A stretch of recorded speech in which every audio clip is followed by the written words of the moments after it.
తిరుమల లడ్డు వివాదం నేపథ్యంలో చిలుకూరు బాలాజీ టెంపుల్లో ప్రత్యేక పూజలు నిర్వహించారు. ఆలయంలో 11 ప్రదక్షిణాలు చేసి శ్రీవారిని క్షమాపణలు కోరారు ప్రధాన అర్చకులు రంగరాజన్. కల్తీ నెయ్యితో హిందువుల మనోభావాలను దెబ్బతీశారని మండిపడ్డారు ఆయన. ఇలాంటి ఘటనలు మరోసారి జరగకుండా ప్రత్యేక చర్యలు తీసుకోవాలని సూచిస్తూ ఉన్నారు. బాధ్యులను కఠినంగా శిక్షించాలని డిమాండ్ చేస్తూ ఉన్నారు. వెంకటేశ్వర స్వామి అఖిలాండ కోటి బ్రహ్మాండ నాయకుడు.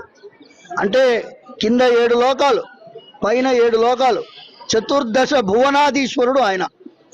ఆయనకి వాడడానికి నెయ్యి కొనుగోలు చేసినప్పుడు ఎందుకండి అన్నిటికంటే చీప్ వస్తువు చూడాలి? అన్నిటికంటే ధర తక్కువైన వస్తువు ఎందుకు కొనాలి?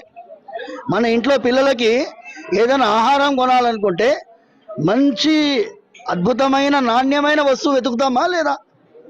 అలాంటిది ఆ స్వామి వారికి పెట్టే నైవేద్యంలో మనం ఎందుకు కాస్ట్ కటింగ్ అంటే ధర నియంత్రణ ఎందుకు చేయాలి? దీనికోసం 11 ప్రదక్షిణాలు చేశాం. పాపాలన్నిటినీ పోగొట్టేది ప్రదక్షిణం. ఈ పాపంలో అందరం పాల్పంచుకున్నాము. అక్కడ అధికారి కొంటున్నాడు అంటే మనందరం ఆయనకి అంత స్వాతంత్ర్యం ఇచ్చాం. మనందరం అందులో భాగస్వాములుగా ఉన్నాం కాబట్టి ఇవాళ బయటపడింది. కాబట్టి మనందరం 11 ప్రదక్షిణాలు చేశాము. మీరు మీ కుటుంబ సభ్యులు మీరందరూ కూడా మీ ఇంట్లో ఒక దీపం వెలిగించి, సాయంకాలం పూట కాబట్టి ఒక దీపం వెలిగించి ఆ దీపం ద్వారా దీపజ్యోతిలో మీరందరూ ప్రాయశ్చిత్తం చేసుకోవాలని మనస్ఫూర్తిగా ప్రార్థిస్తున్నాను.